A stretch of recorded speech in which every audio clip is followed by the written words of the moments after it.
Right, so on this next one, after this one's broken, just keep it up, yeah, I know. After this one's gone through. Right, go forward, put it down, get in.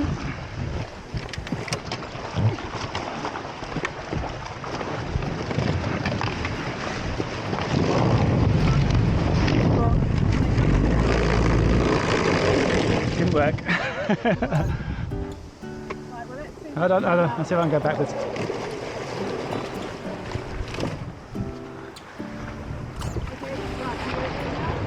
Going. I don't know how I managed that.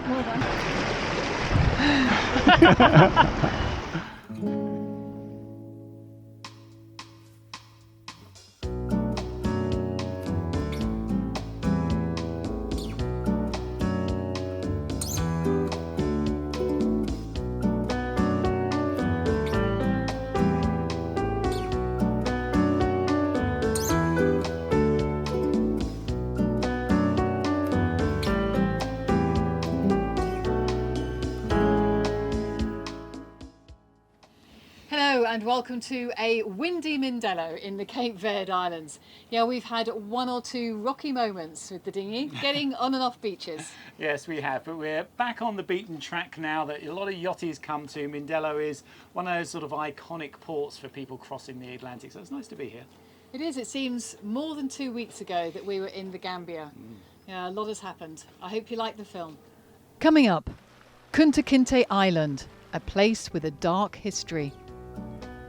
The white sands of the Cape Verdes, and swimming in the rock pools, the last dive before our Atlantic crossing.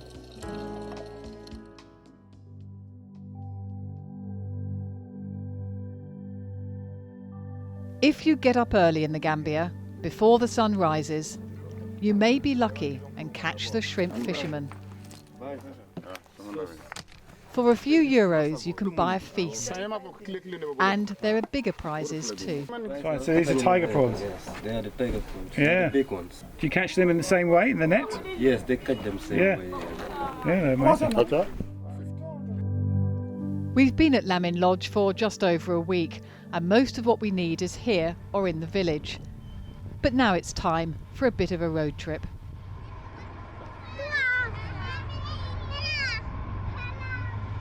A couple of miles down a track through the village,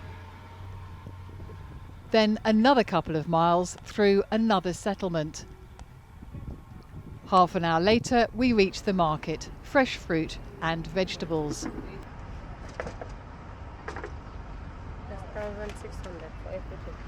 But we also need gas and a supermarket, and that's considerably further. The relative isolation of Lamin gives way to the sprawling town, and right on the other side is an international supermarket where you can buy most things. There is just one main road which gets pretty busy, and it's not only used by cars. First stop is for gas, where we get our 6 kilogram bottle filled for about €10. And then the supermarket. All imported brands sold at a premium. But it's here, and we're running out. Spices and self-raising flour, two things that are hard to come by. So we stock up.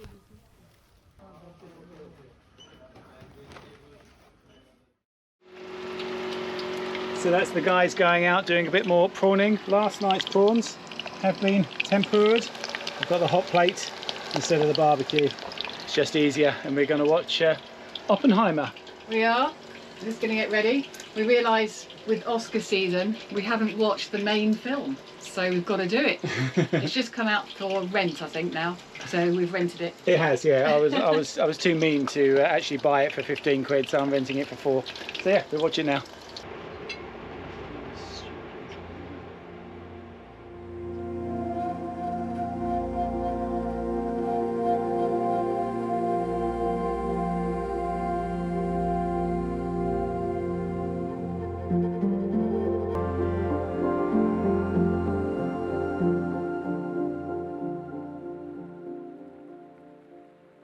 This is a good time to talk about the language learning app Babbel, the sponsor for this video. As I travel around Africa, I'm always amazed at how many languages people speak, usually 3 or 4 as a matter of course. I'm embarrassed to say that I only speak English fluently, but I'm determined to do better. Until now, I've used Babbel to understand and speak a few words in the language of the country I'm in: Italy, Greece, Spain. Babbel gets you to a point in a few days where you can meet and greet people, go to the shops or order a meal. Hola, gracias, puedo pedir paella y un poco de agua fría. But as we set sail for the Caribbean, I've decided to try advance my language skills in French and Spanish so I can actually have a conversation with people, and Babbel is perfect for that. All the Babbel lessons have been designed by practicing language teachers. You can use the app on a computer or on your phone. My French isn't too bad, but my Spanish, well, let's say I'm a beginner. So I'm going to take some live classes, and with your subscription, 2 of the classes are free. So why not sign up to Babbel today? And if you click on our link, you get 60% off your subscription. So sign up now and join Babbel and learn a new language. Goodbye. Have a good trip. Goodbye, have a good trip. The one other cruising yacht in the anchorage is leaving today, heading for French Guiana. We're off too, but in the other direction.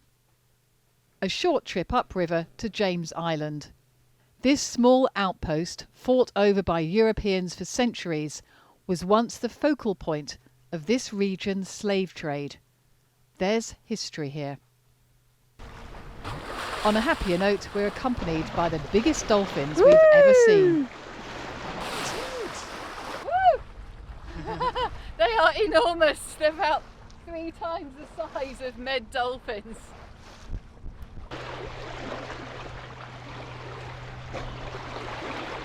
Come on, lovelies. Woo!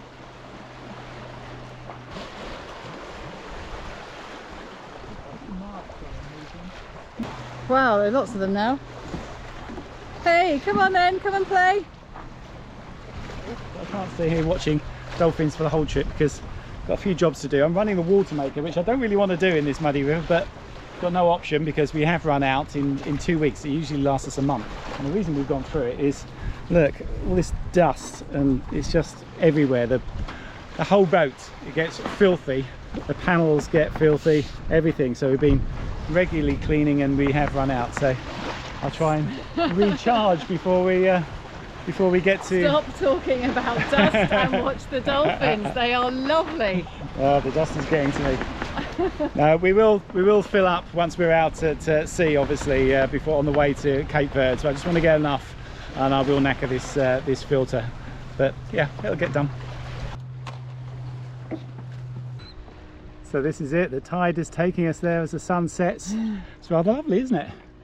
It is lovely but slightly eerie because this is the fort where a lot of the slaves were loaded and then taken overseas, Yeah. to the States and to the Caribbean. Built by the Brits.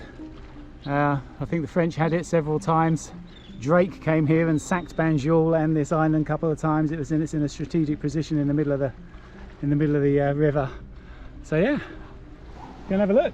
Tons of birds just everywhere. Yeah, the wildlife has sort of taken over. It's fantastic. There's some baobabs, everything. Baobab and kapok trees, and the remains of the garrison. Oyster shells attaching themselves to the posts and to the edge here.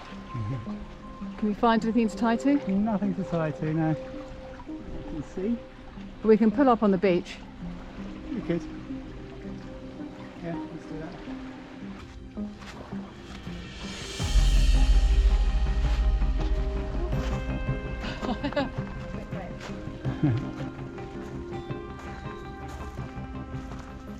Cannon. I very much doubt they were originally pointed that way. It's just into the bank. I don't think so. I don't know why they've been put there. That way's where they're out to sea, isn't it? Yeah, this is what they would want to defend, anything coming up the river.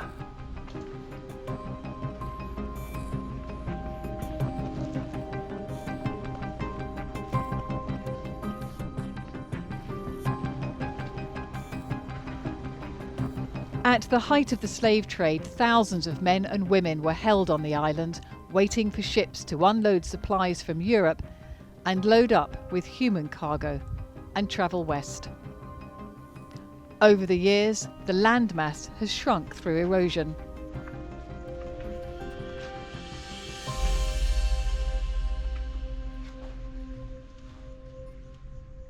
There must have been quite a lot of trading going on between the people who lived here, up to 100 at one point, and those on land, because there's nowhere to grow food. This is where there used to be quite a few huts that some of the workers lived in. It's now being completely taken over by baobab trees, which are amazingly resilient, fantastic trees, and now they own the place along with the birds. 12 years ago, the island was made a World Heritage Site and preserved as a reminder of the region's bleak history.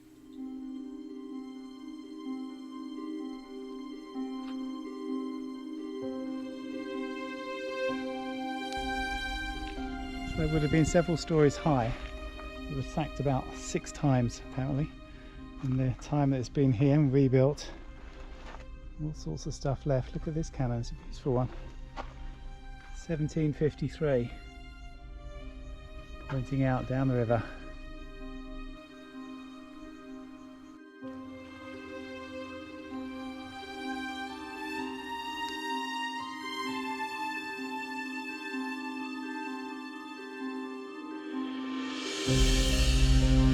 One of the rooms clearly marked on the map is where the male slaves were held, separated from the women. One of those men was Kunta Kinte, whose story is shown in the TV series Roots, written by his descendant Alex Haley.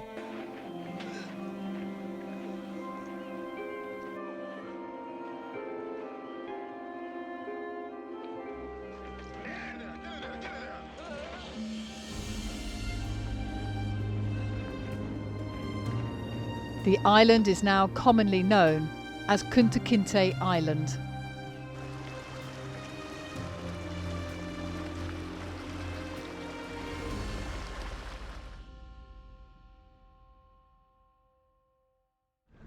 Well, Fair Isle's starting to strain against the snubber there. The tide hasn't really got going yet, but it's a bit fierce here. We've got the island behind us, but we're on our way over to Jufaray. Yes, Jufaray is the original village of Kunta Kinte. No wonder he got captured this close to the island. Not the best positioning. So yeah, I would imagine most of the young men from this area would have been taken. Yeah, there's a museum there now, so we'll find out.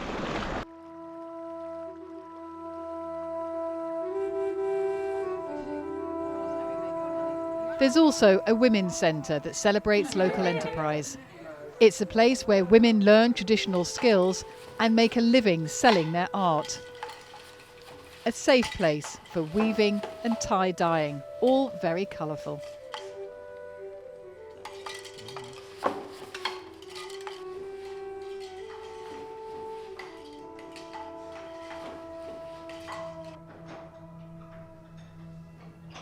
A wedge to pull. Okay, lovely. Then you can weave it and it can... The museum stands at the edge of the village and details the long history of the battles here, dating back to the 15th century. What we found at the island when the slave trade was stopped. Its focus is, of course, the slave trade. Today, the village welcomes visitors. So this is the local restaurant. We're going to go and sit under the mango tree. It's a little bit nicer. Judy's got her baobab juice. It's lovely. It's lovely. It's baobab juice with fruits added to it. It's really nice. But they're going to do some chicken. So we'll see what that's like. It'll be lovely. Good? Chicken and chips. Yeah, yummy. And still, in the centre of Jufaray, the kapok tree that over 500 years has seen everything. When we came here, it was high tide, and now, there we are. The tide has gone out, so Dudu has kindly helped us lift the boat. See, it's not heavy. It's quite heavy. It's just full of air. Yet again, we are caught out by the tides and very shallow water. You don't think you can push it? Yeah. Oh, Steve, thank you so much. You just don't have a time. If you have a time tomorrow, I'll definitely love to visit your boat. Yeah. He's on board.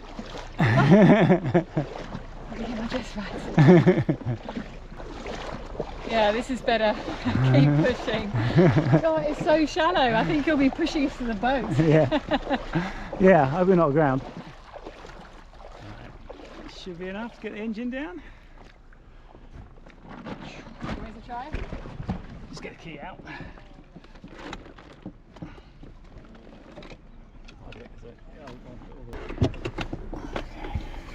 At least with a flat-bottomed dinghy and electric engine, we can get going in just a few inches of water.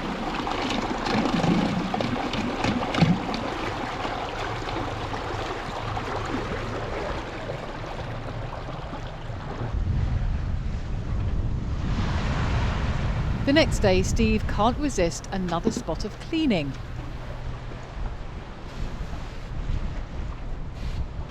And our friends return. One's right over there. So back in the rather industrial anchorage of Banjul. The port's over here, so got Mohammed ready tomorrow to help us to find all these places to check out. It's part of the deal. You pay him for checking in, and he helps you check out as well. Hopefully it should be quicker. As you can see, got the Yankee down, so I need to repair the sheet for that, and I want to wash all the lines because the sheets were filthy. Got the roller line in the bucket as well. Give that a good clean. Everything was spray down. Managed to get half a tank full of water, so yeah, get things as clean as possible before we go.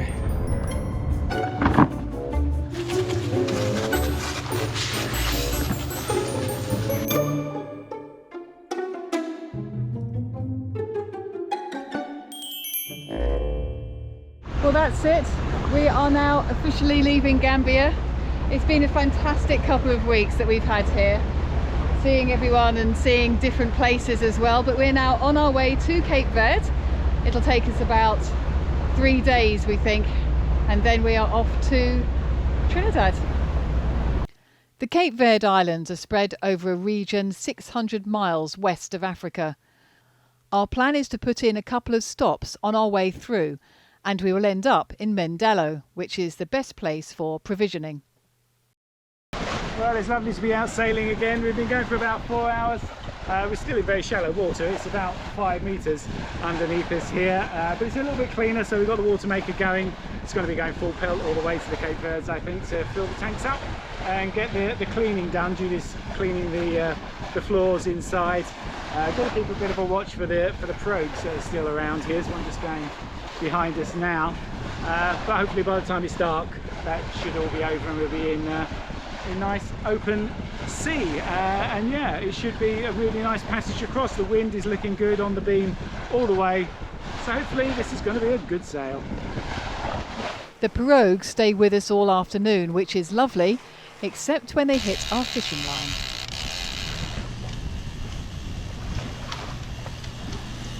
Good thing you've got a spare line. Yes, my misfortune with fishing continues. The pirogues just like to come really close when they come past. I don't know why they do it, but they just come shooting past. One shot just right behind me. I had a line out the back, so it took my line, the whole line out, and the lure, my nice squid lure it took.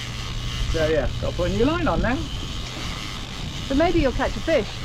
Yeah, maybe it's meant to be, and that lure was never going to catch a fish. I'll try with another one. Squid lures are supposed to be the ones that people use here. I had the big one on before, so I'll try the small one. See if he does it.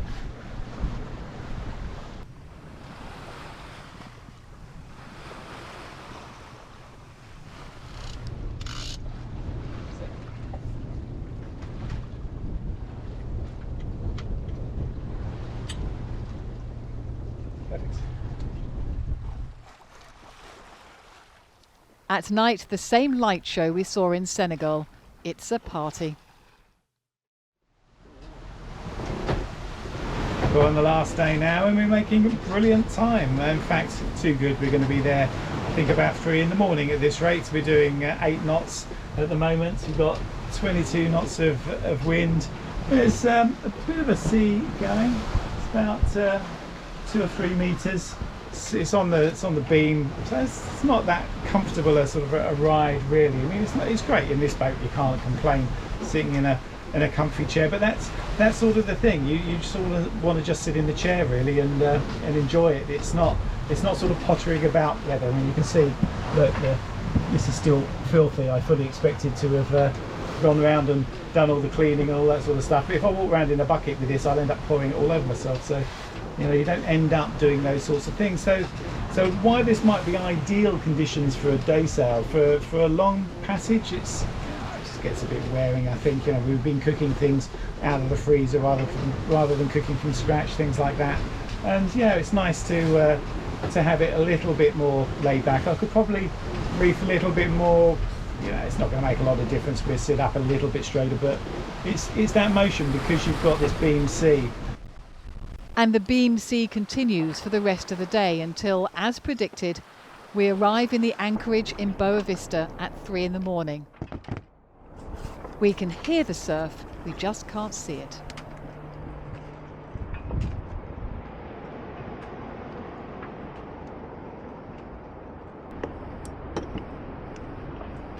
Drop it now.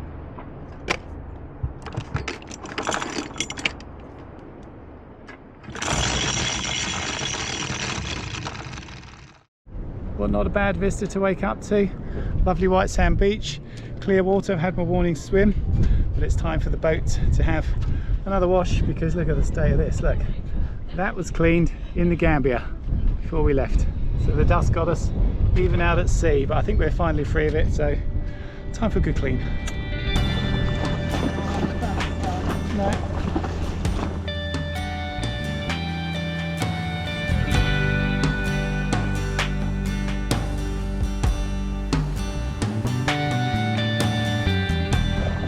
I think this is the clearest water we've seen for a very long time. Yeah, it's lovely and it looks like a fantastic beach as well. So we're going to go and explore and see if we can have lunch at the little shack which is just in there.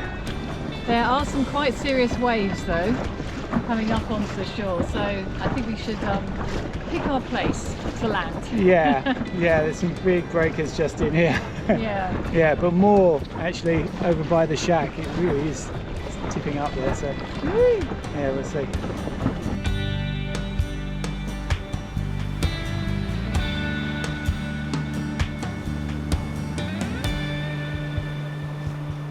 And so we do pick our spot, but even so, don't quite make it unscathed. And we nearly lose the key for the engine.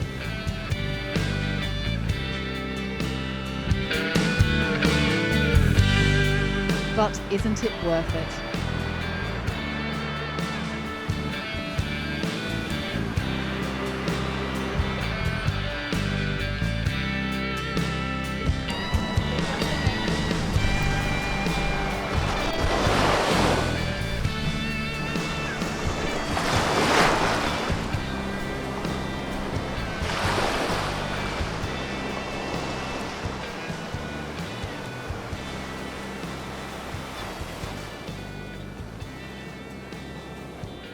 The white buildings we saw from the boat are currently under construction, but for now there's just white sand and one restaurant.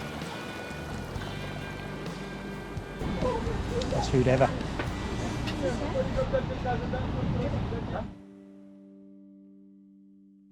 Well, that was a good stop for a couple of nights, and the Cape Verde Islands are, well, they're more spread out than I thought they were, and the next beach we're going to is a good, well, it'd be a night sail away, so we should get there tomorrow lunchtime. It's easy sailing with the trades, and we are putting in another couple of stops before getting into Mindelo. Mostly so we can go swimming.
Yeah, we saw some quite unusual fish on our way here, and I think that will be the last dive we make for a few weeks. No, we want to go mid-Atlantic.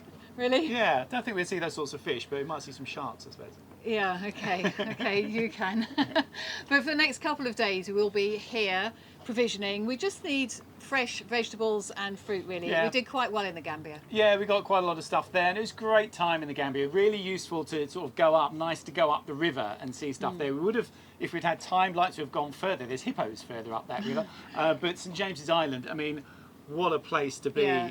That is. And you know, to sit here just a few hundred years after all that happened there in a ship flying the red ensign, it sort of sends shivers down your spine, sort Yeah. of being there. What the locals must think about it, I don't know. Yeah, I am very glad we went, and they have now named it Kunta Kinte Island. I think that's pretty official now. Yeah, it's wearing away. I mean, it's not going to be there forever. I think it's about half the size that it was Yeah. during its prime with the big fort on there now. But yeah, really atmospheric place to go. It was. But onwards now, we are looking forward to our Atlantic crossing. There are quite a few ships here, actually. Haven't found yet anyone who's going to leave around our time, but it'd be nice to go with one or two others, I think. Yeah, you won't see them after 1 or 2 days at sea anyway. All that sort of thing is a bit of a myth. You know, the people from the Ark, they go out and that's it. They don't see them until they arrive the other side. But yes, I mean, you can feel the wind here. The trades Yeah. are in, so They are. we should hopefully have a fast trip across. But the next episode will be while we're out at sea. Thanks to Starlink, we can do that. If you're not a regular viewer, you won't know that we do things in real time. So what you see is the last 2 weeks. So yes, our next episode, we will be at sea and we will be putting it out and showing you what's happened on our voyage. Yeah, hopefully something will have happened, but if nothing happens, then that's what you'll see. Yeah. It'll be in 2 weeks. It might be a time. short episode. Let's see. It may well be. And thank you very much while we're here to our patrons who have supported us over the past, few years to get us where we are now, and are continuing to support us as we go across to Trinidad. That's where we're aiming to get to.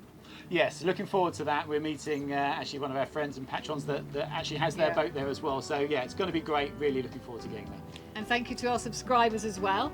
And thank you for watching, and see you next time. We don't know what's going to be in the episode, but we'll see you next time. Yeah, watch out for the next one.